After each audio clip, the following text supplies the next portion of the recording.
Prince William and Prince Harry are not communicating and may never see eye to eye.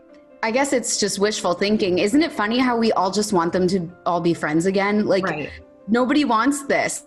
Harry and Meghan get their own Lifetime movie as Spencer makes its big debut. Let it be known who the real royals are. We have to protect our family. Plus, editor of What Meghan Wore and host of Podcast Royal, Rachel Birchfield, helps us break down the royal summer looks and tells us how Princess Diana still influences the royal family. They are constantly doing nods to her fashion that they put their own twist on. I mean, Diana is a fashion icon and her looks will always be a part of the conversation, I think. We've got that plus so much more in today's Royally Us. Hello to our fellow royal lovers and welcome to Royally Us. I'm Christina, that's Molly. Molly, how are you? I'm good, Christina. We've been missing each other the last few months, and it's so great to have you back. It's so great to be back, and it's so great talking royals with you. I've missed you. I've missed you too. It's great to be back in the swing of things. Totally. But I was, like I said last week, I've been watching a lot of the shows, and you and Joe did a great job holding it down. So thank you so much. Oh, thank you. It was a good time with Joe. It was definitely a fun little summer vibe. Totally. Well, we have a ton of stuff to get to today, but before we get to all that, we have to check in on our royal viewers to see what they were saying about last week's show. Person one says Meghan has been doing philanthropic work her entire life, long before Harry. Besides her physical attributes, I believe Harry married her because she had activist qualities similar to his mother. So in being her well-established self, Meghan mirrors Diana. So this was, we were talking last week about how Meghan is kind of taking a book out of Princess Diana, kind of taking a page out of Princess Diana's book. Yeah, I guess, I don't know. What do you think? I feel like they're very different. I do too. I feel like she kind of, like this person said, she was doing this work beforehand. It's not like she was, I mean, maybe she was inspired by Diana at some point in her life, but I don't think she's kind of doing a play-by-play of what Diana was doing.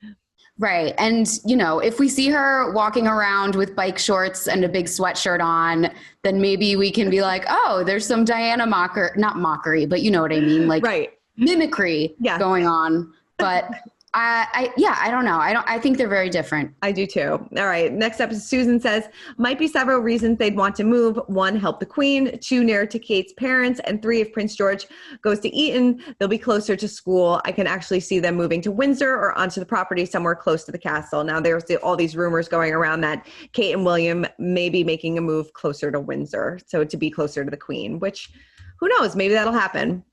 Right. And it makes sense. Windsor is beautiful and it is the most adorable little town. I mean, London is pretty hustle bustle. I think it would make total sense. Totally. And then Beverly says, you must respect each other's opinions. If Prince Harry and Meghan have no regrets, who are you to think otherwise? Now, this was coming out of the epilogue for Finding Freedom, where, you know, sources told the authors that they had no regrets about their past decisions over the past year and a half. And you know, I don't know. Some people may believe that. Some people may not.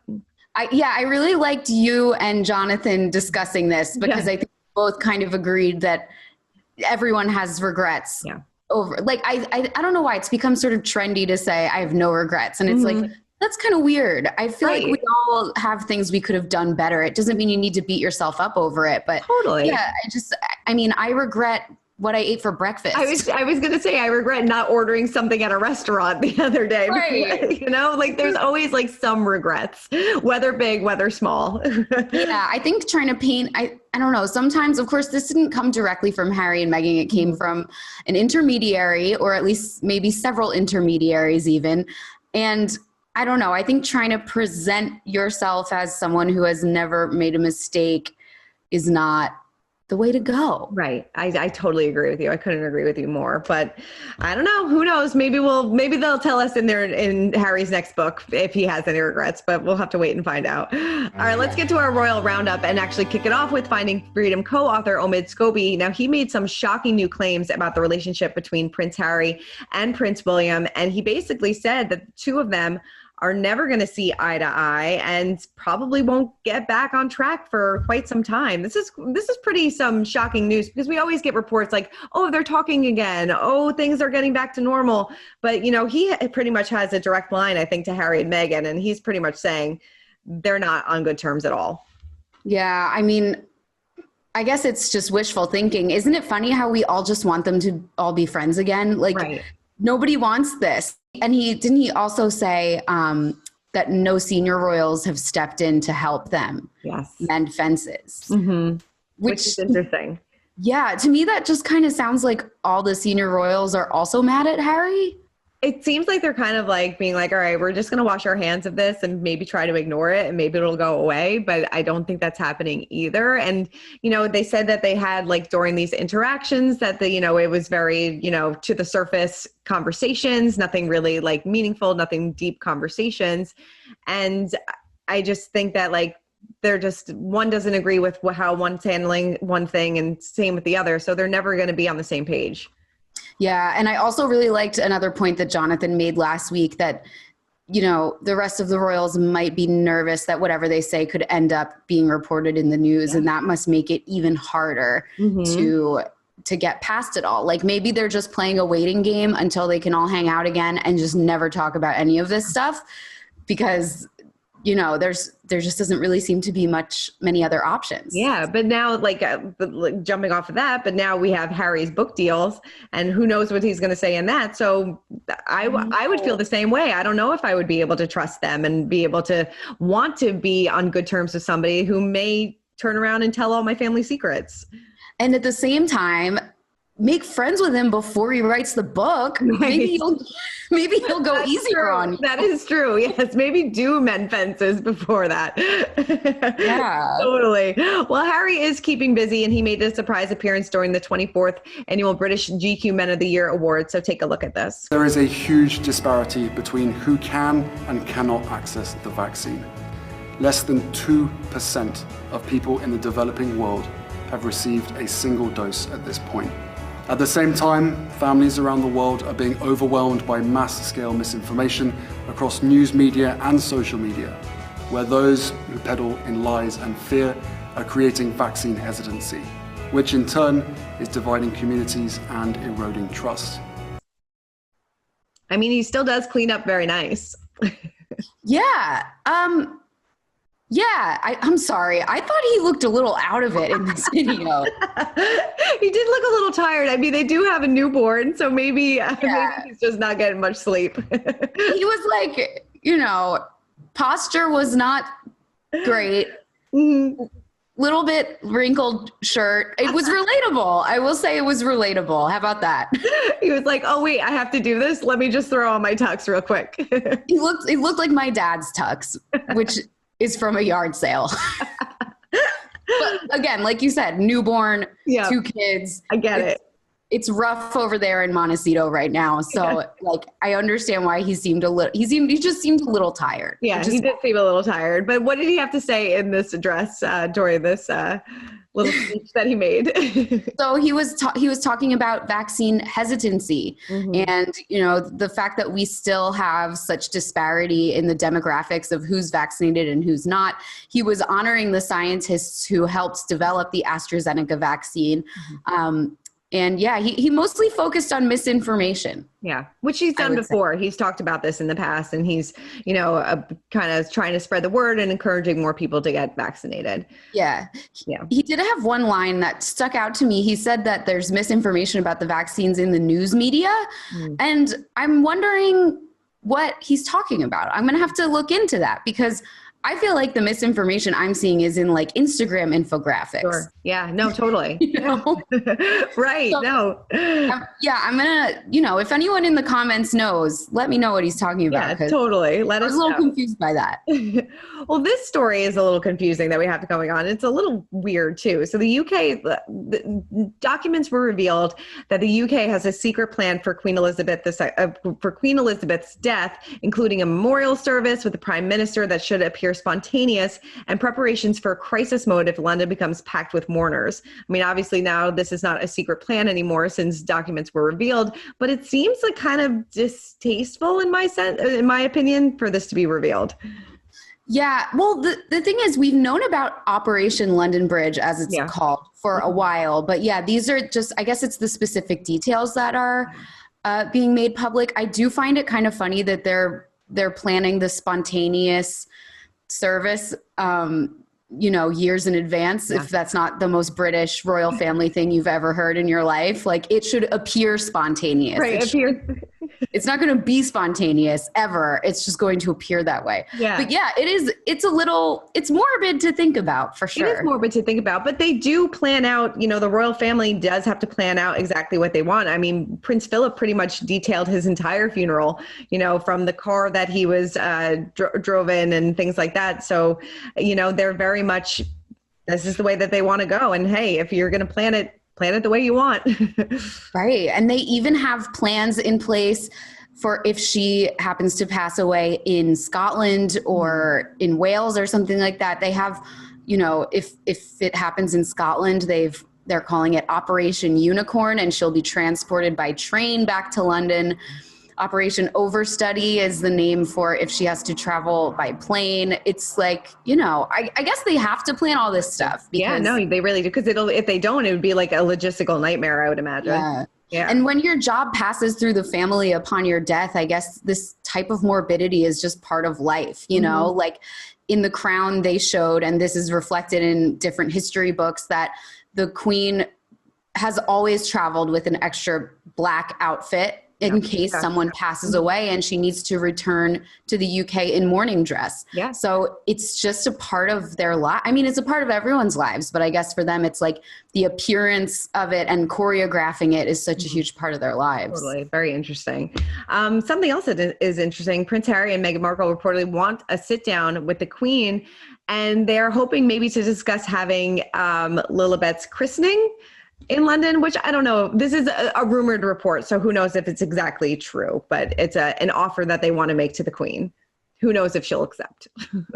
I know. I mean, wow. But it's kind of funny that this is even being reported, because it's like, if it's an offer being made behind closed doors, like, why are we hearing about it? I don't know. What do you think? I think it's a little odd. I don't even know if this is the case. I don't think that Meghan is really going to be heading over there anytime soon. So I think that they're going to be keeping everything pretty private.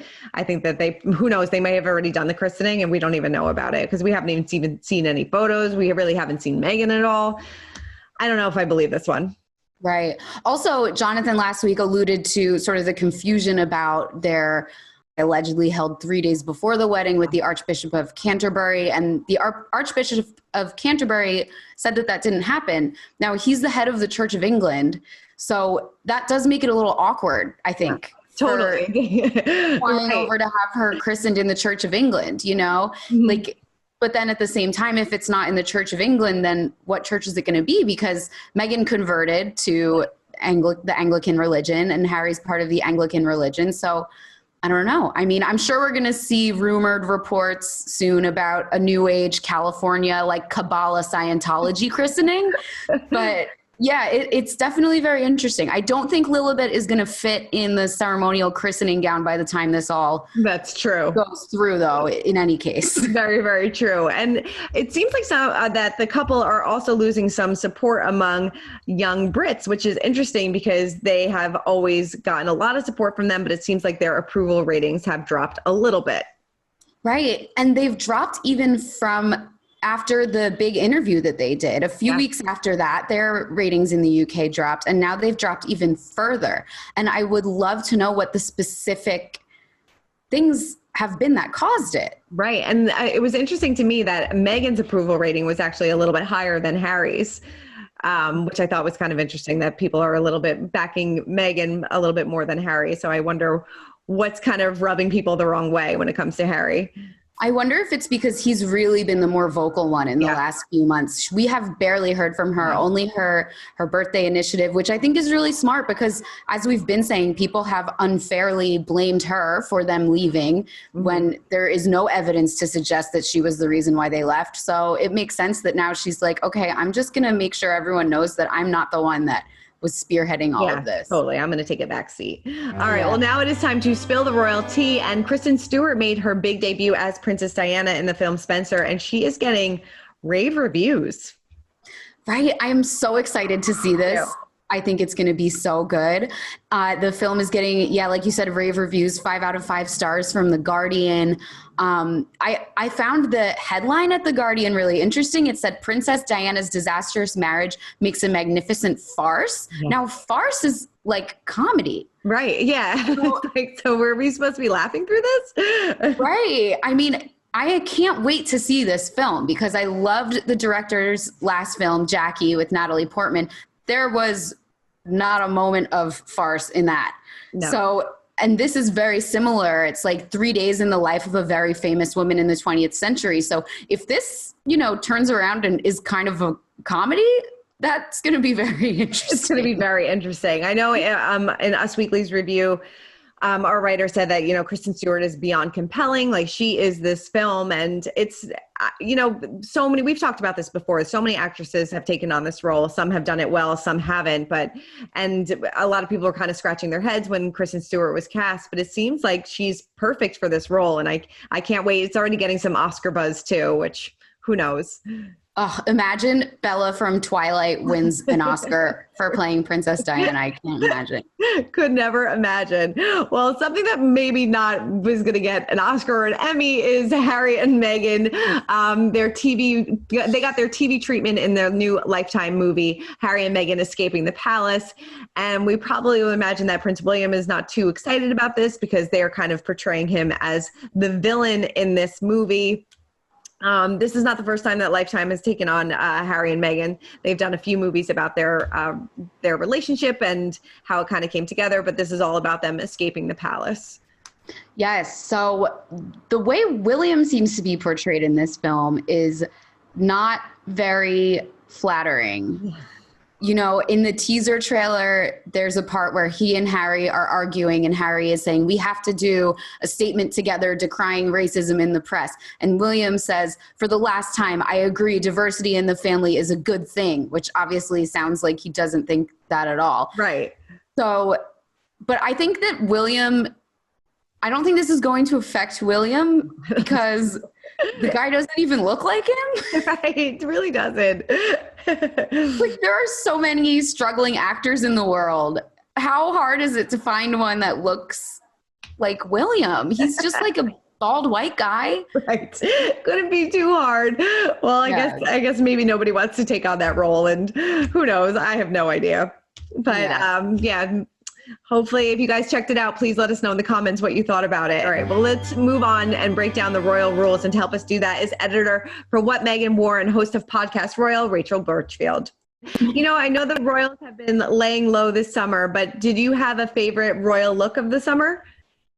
I thought Meghan looked beautiful on her 40th birthday in the all-white cream ensemble, and I especially loved the detail of the Constellation Zodiac necklaces she wore by Logan Hollowell, who is based in LA.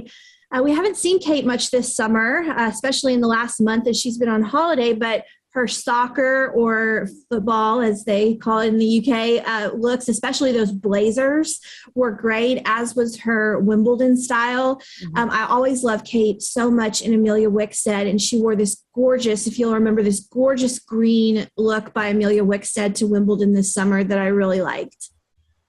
How would you describe Kate's summer style? Yeah, I would imagine it's quite casual when she is on holiday, and she's had a few casual looks that I loved this summer, like that Chloe jacket, kind of that pink corally Chloe jacket and the jeans at the Natural History Museum back in June. And then, of course, the iconic vaccination photo with those jeans again, same jeans. She made vaccinations look extremely sexy, which is not always easy to do. And then at Wimbledon, she always knocks it out of the park with dresses that have a summer flair to them, generally light colors, breezy.